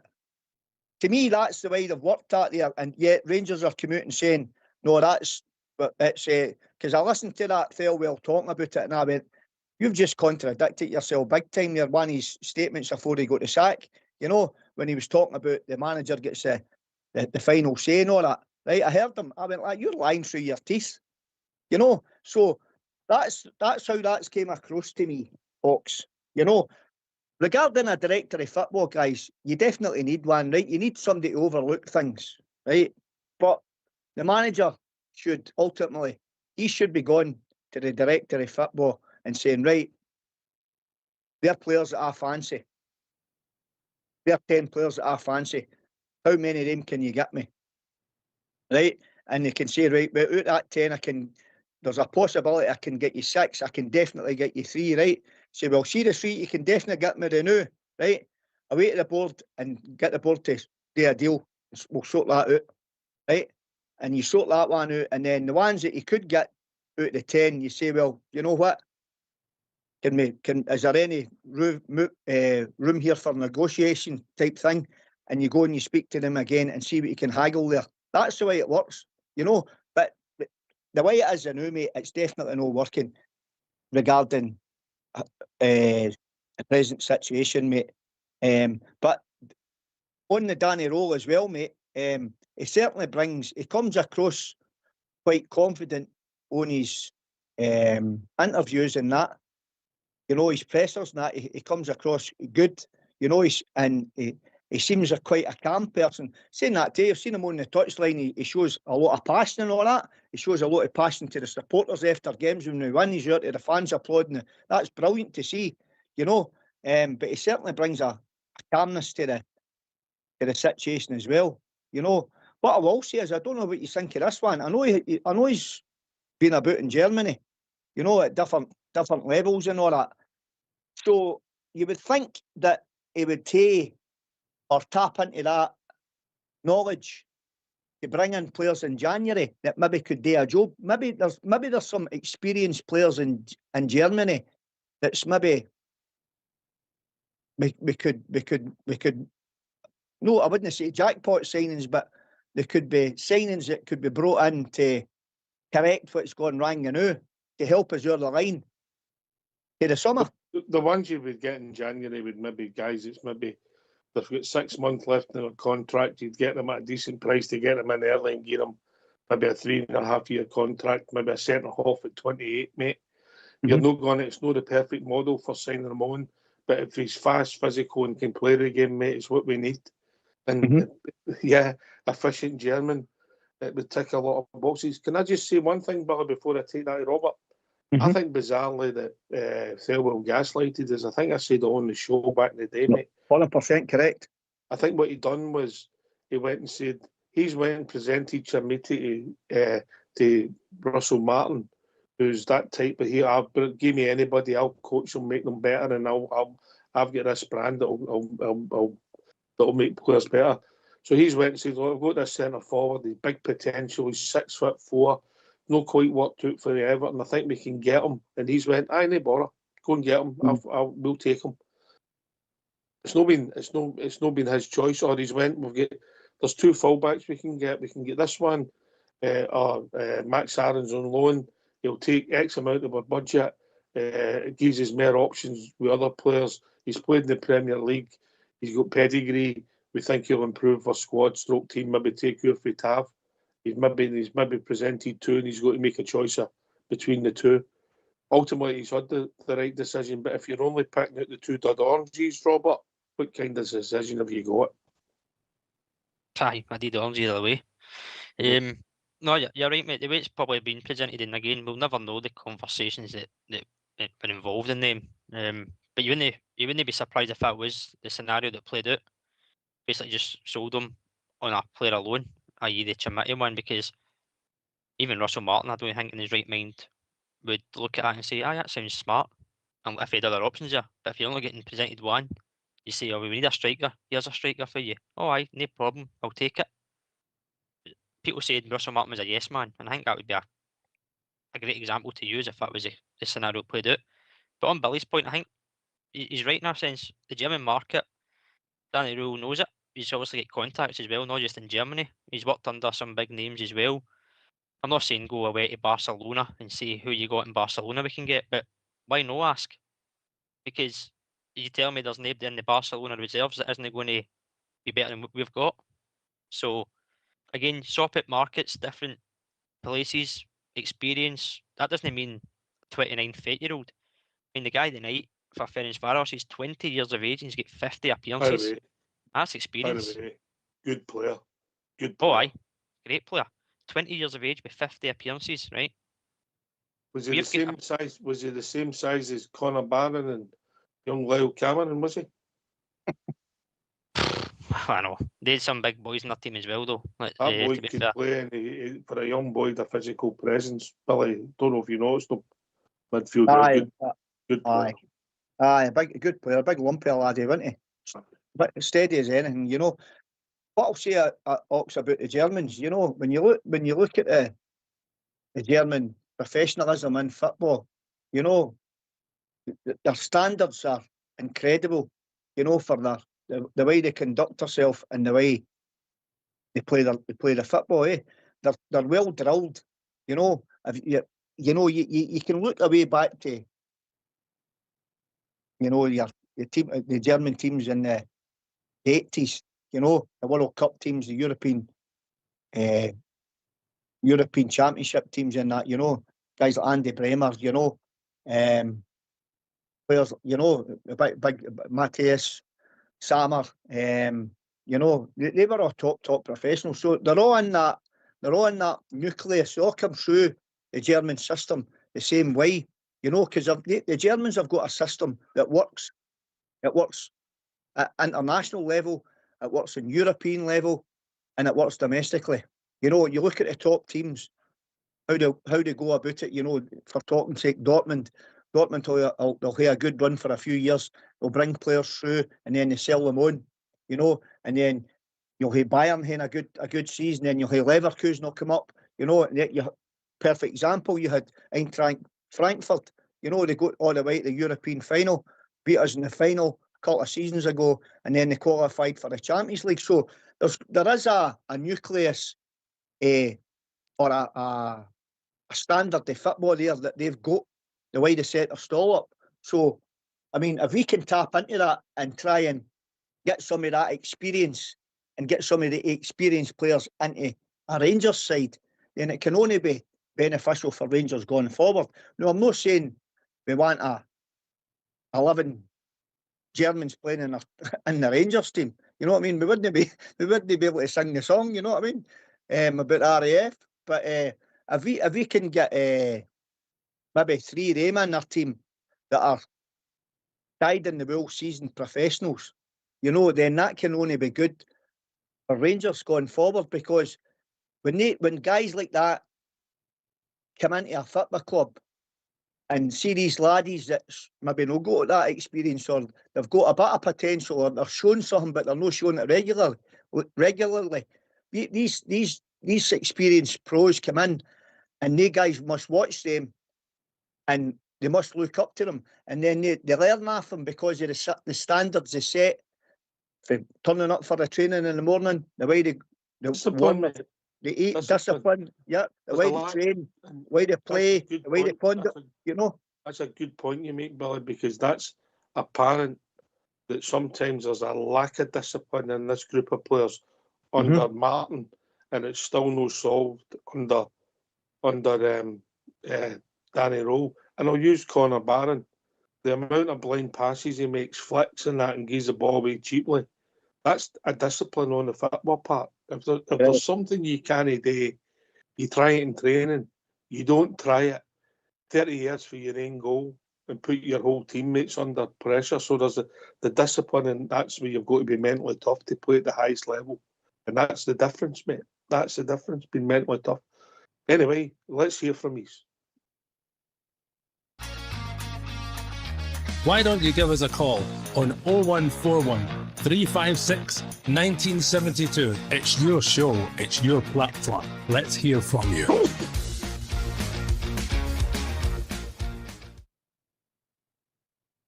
Sorry about that. I wasn't on mute. Listen, I mentioned earlier on, Billy, Robert wants to throw a line to you. Robert? Aye, sorry, mate. Just to touch on, Billy, earlier on you said that this model director, football sporting director, has not worked for years.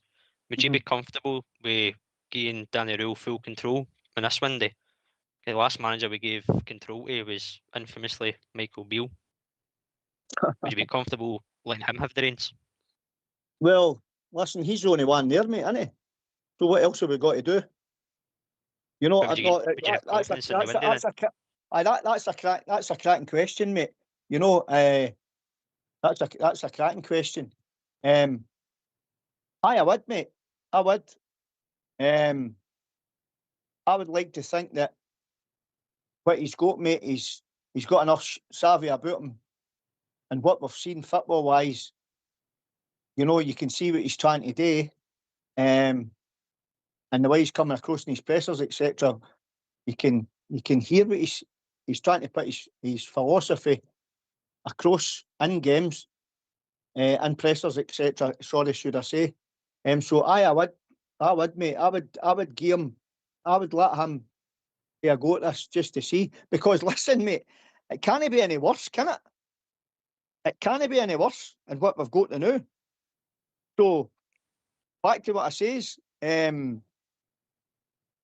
The Yanks come in and they said that Danny Rowe was their man, right? Remember they came out, the two of them came out, Kavanagh and another fella came out, and they said that he was their man. That's who they wanted. So if that's who they wanted, they've got to trust him. And if they've got to trust him, they've got to trust him with getting this team right.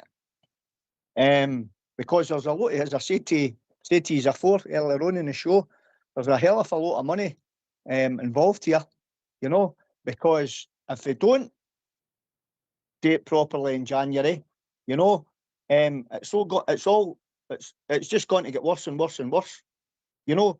And then the time July comes, we're going to be miles ahead again in that department, mate. Unless there's a sporting director there going to come in, and unless Danny Rowe has already identified these players, but that's all basically hearsay, isn't it? But to answer your question, mate, absolutely, I would give him a crack at it. I think the thing is, mate, when you're piecing it together, Robert, when he talked about his traffic light system for the players there, I think he's told them and went and said where all the problems are. And he said, right, okay, so let's say he agrees with us. I'm saying 3 players because I think that would be fair. If you brought in 3 players, first team players, in 2 projects at the side there, I'm all right with the 2 projects coming in at the side, as long as there's the 3 first team players, and I mean guys that get straight in the first team. Now, unfortunately, in football, they could all get injured in the first game. That's the anomaly of the business. But however, if we've done that, mate, we've improved our team by a lot. And then you're looking to replace the 4 loan players right away at the start of the window, and there's 7 players. First teamers I'm talking about, no projects, first teamers. Because this is a time that we need men, no boys.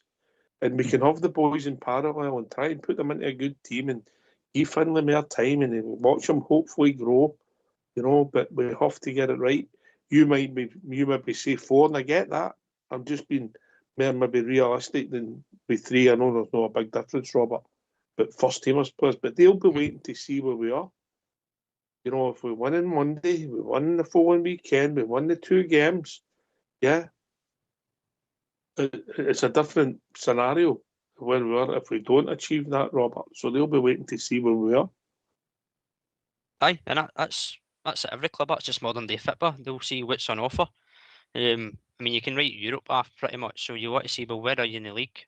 Are you going to be in a title race? Are you going to be top of a table? Of course, that's something that you always look at as a player. They would look at and see what opportunities lie ahead for them. I think, as Billy said, it's a crucial window coming up, and you're saying Oxley looks relaxed and things ahead of this kind of January window.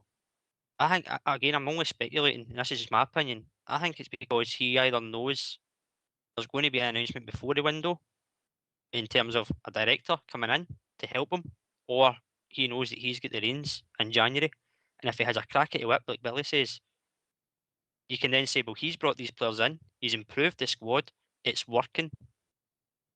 Let's reassess, how do we go forward? And again, as Billy said, if somehow remarkably we win this league, which would be a remarkable story, we've still got to qualify for the Champions League. We're not even straight in because of the way coefficiency is. So we have to go and build again in the summer. You can't just stand still. We need to rebuild. Gerrard famously said it. You need to fix the roof while the sun's shining. And if it is shining at the end of the season, we go again. But that's way down the line. We've got to get these games out of the way, mate, then January. We can't touch the roof, brother, because the foundations need done. Aye, but the foundations you can start in January. You'll not build anything, but you can start it in January. And if Roll's the guy that's got the final say in kind of running the show in terms of this traffic light system, here's the players I think aren't good enough. Here's the areas I need to improve on. Here's the players I think that I know would come, and I can coach them and they can improve the squad. If that's his judgment and that's him allowed the reins and he does that, then you go, right, okay, this guy knows what he's doing. This guy can coach these players. He can identify players. Why not use them? Ox, I'm thinking as well, mate. I don't know what you think of this one, right? This was my thoughts earlier on when I says Rangers should go, the Yankees should go for it, take a gamble here, right? let's just say for talking sake, right? Obviously, because football is, you know how football works, mate. Twists and turns all the way, you know. And I'm looking at the positive side here. Let's say Hearts go and win that league, right? And they get into the Champions League qualifiers and they get through, right? Look at the money Hearts would generate in the Champions League, right? Then you would say to yourself, well, Celtic wouldn't be happy with that. So you would look for Celtic, or you would imagine Celtic would be throwing the biscuit tin to try and strengthen in the summer as well, right? And then you look at where Rangers would be. So you would take Celtic and Hearts already ahead of Rangers, you know, at that crucial matter of the Champions League money, right? We should, to me, guys, we should call their bluff now, right? And go for it in January. But we have Because to if get we to don't- January, Billy. Listen, I know, mate. No, listen, I'm the same as you, mucker. I'm the exact same as you. One game at a time. You know, If we win the 4 games between now and January, the New Year game, let's be honest, if we won 4 games and had a draw on the 5th, yeah, that wouldn't be a disaster, would it? Historically. Yeah, and you'd like to think we'd be in an even better place if we won the 4 and draw 1. Then we've got the double header against them for up northeast, yeah. And the first one's at Ibrox, so you like to think we'd win that, and then all of a sudden your form is something like 13 games, you've won 10 and drew 3, but we have to start by Monday night, mate. And then there'll be decisions to make if you can win the next 4 games, mate. But there'll be a lot of decisions made that we're not aware of. We can speculate, and they'll be working on stuff. Who's available? Who's in your budget? Who we getting rid of? Who wants to go? There might be some of the players that are on loan. There might be Joe Rothwell, it's no work to it, and they need to go. So that frees up more money. So the 3 becomes 4, like Robert says. All they think are up for the debate. But I just want to change the subject quickly to use 2 guys. We only care about Rangers domestically. But when are the Scottish media and the other teams going to wake up to what these people in charge of the game in Scotland are doing with the fixtures, what they're doing with the domestic scene, 4 times a season, or league, 3 plastic pitches, and I could go on. When are they going to turn on the people that's running the game? It's nearly the middle of the 21st century, mate. You know, well, not in the middle, but a quarter of the way through it.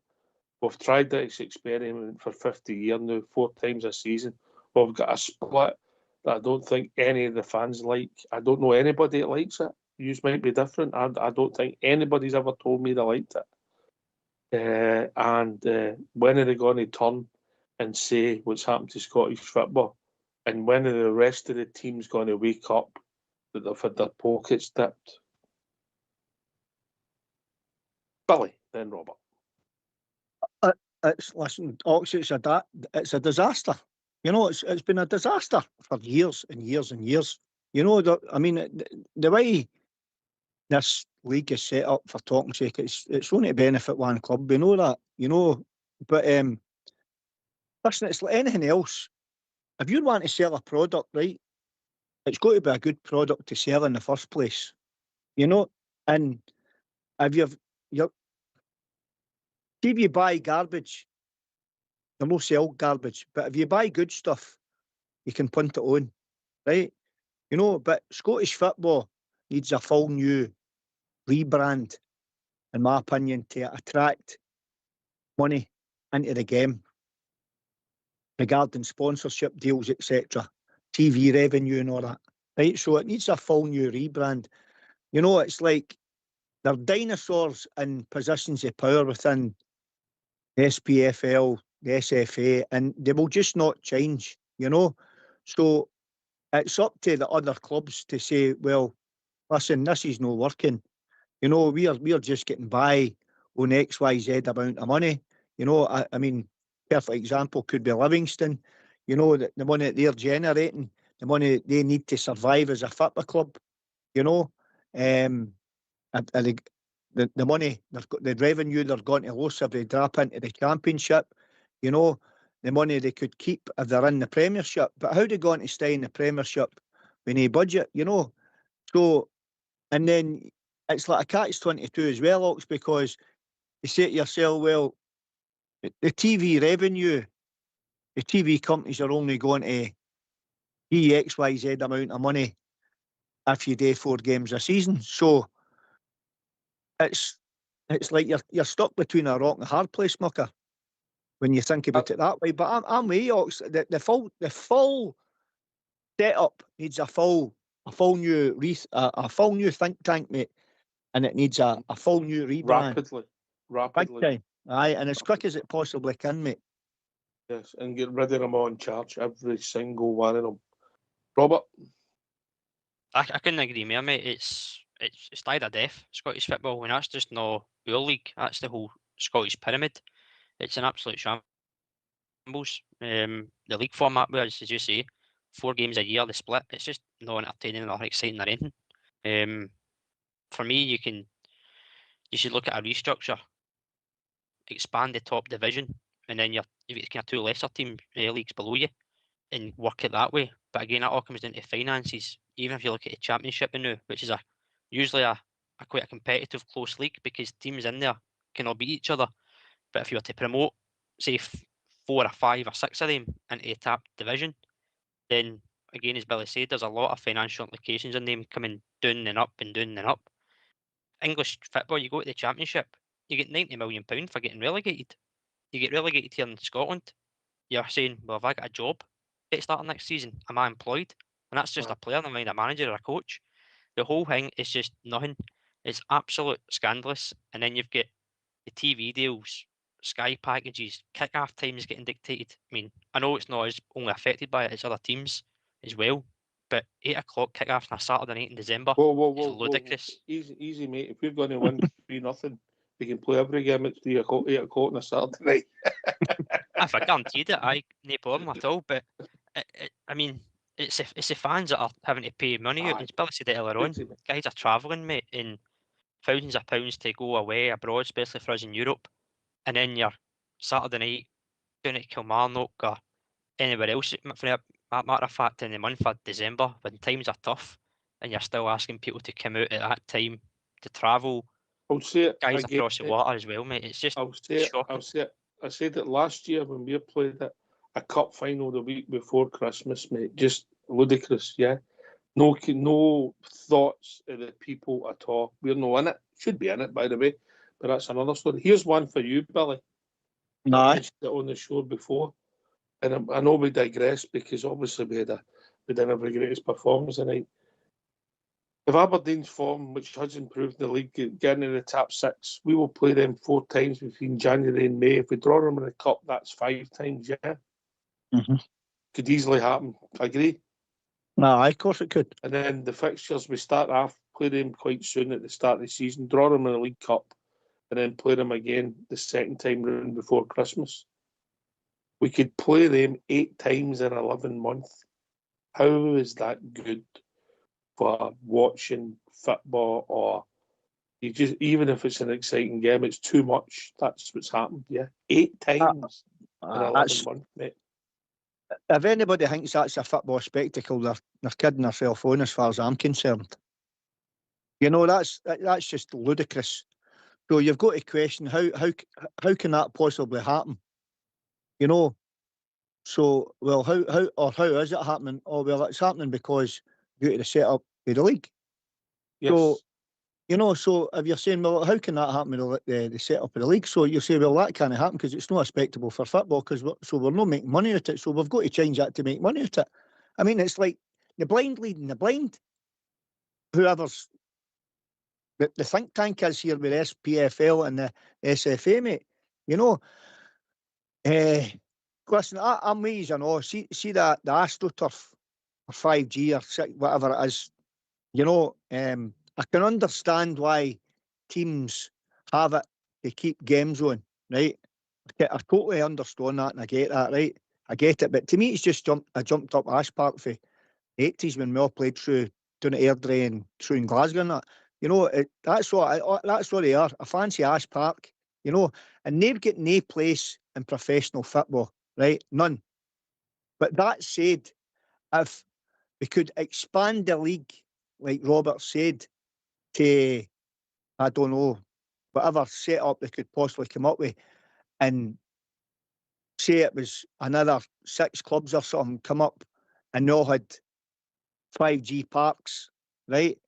Then they could get in there, but how can I word it so I'm not talking riddles here?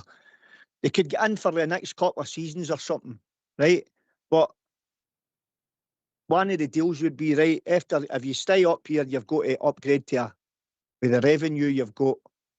The revenue we're going to make is, you've got, one of the deals is you've got to upgrade your park to a grass park, you know, and then the knock-on effect could go right down, you know, because listen, let's face it, some of the parks you see, you know, they're quagmires, mate. Some of the other parks you see, they're brilliant surfaces to play on. You know, you could play with your slippers on, you know. But I don't know, mate. You know, but something needs to change, because if it doesn't, it's just going to get worse and worse and worse. Don't And start that. you know, without being mental, mate, we could play Aberdeen 8 times in 11 months, mate. it's crazy. It's absolutely crazy. You know, there's no. Listen, see, to be honest with you, all right, the fixtures feisty at the best of times. We know that. You know, this fixture's been feisty away back to the soonest days. You know, and Neil Simpson and Kieran Ween Durant and that, when he done them, he did do them. That's where all that came from. But that said, mate, these games are always feisty anyway. But watching that 8 times a season, I mean, I'm listen, for me, we play Aberdeen again, or Aberdeen again. You want to go up to Pittodrie, the Mulby boys go up to Pittodrie, I totally get that, you know. You say, oh, we've got them again. You know, even some of the hardcore supporters for both teams, Rangers and Aberdeen, will get scun up with that. You know, and then you look at the football that's actually on display. You know, both teams will know each other inside out. So you're not going to create a spectacle of football. Whereas if you play them twice a season, you know, it's a big game. It's a big game, of course it is. You took the words out my mouth. It's a big game. And players look forward to it. The punters look forward to it. The supporters look forward to it. The revenue all changes.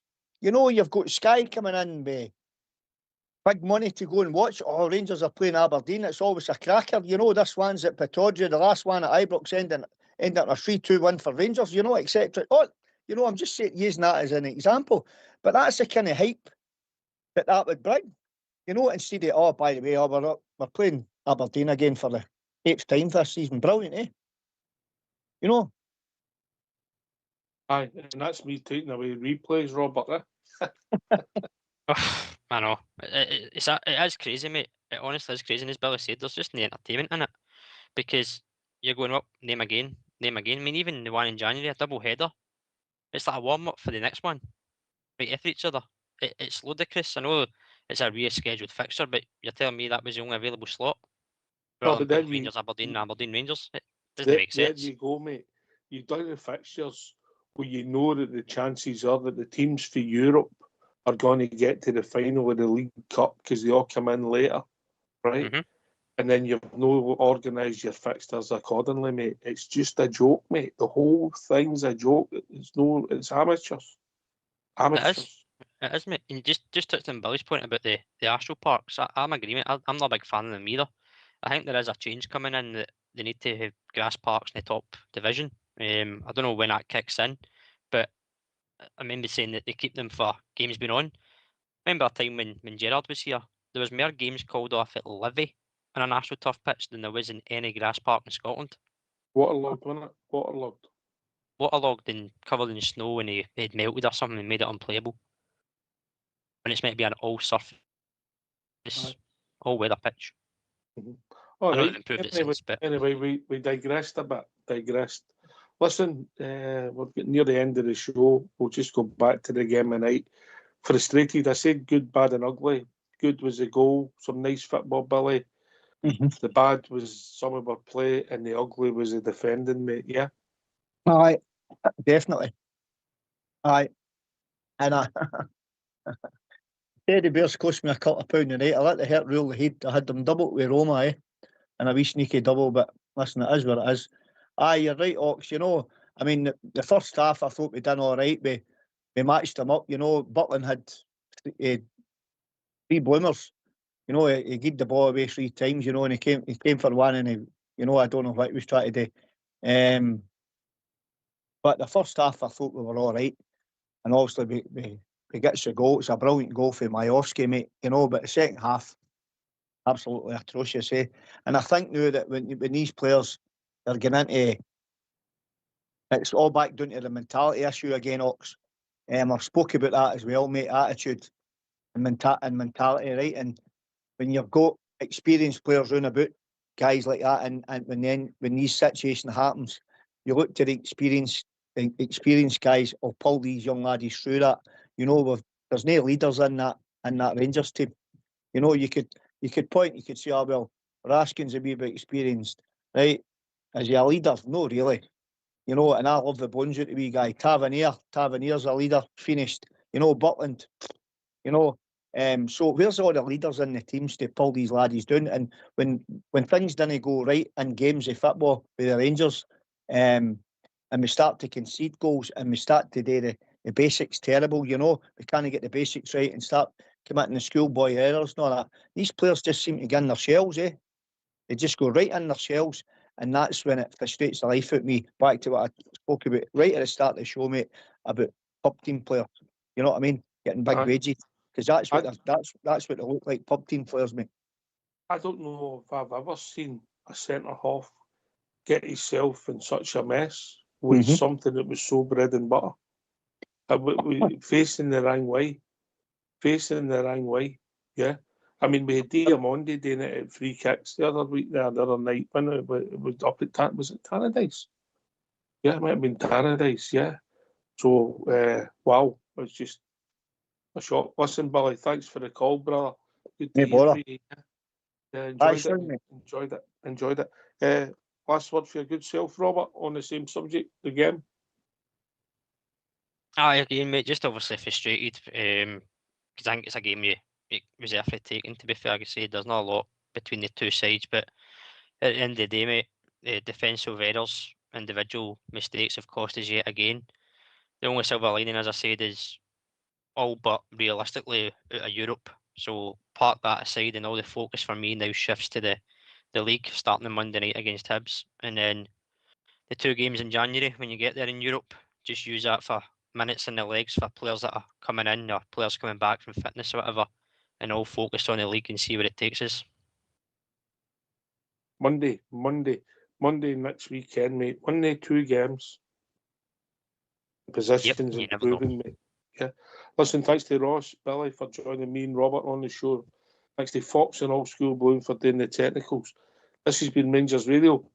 We'll be back tomorrow night between 8 and 10, talking about all things Rangers, dissecting the night's game, talking about anything and everything connected with Rangers that you want to talk about. Take it away, All School Bloom.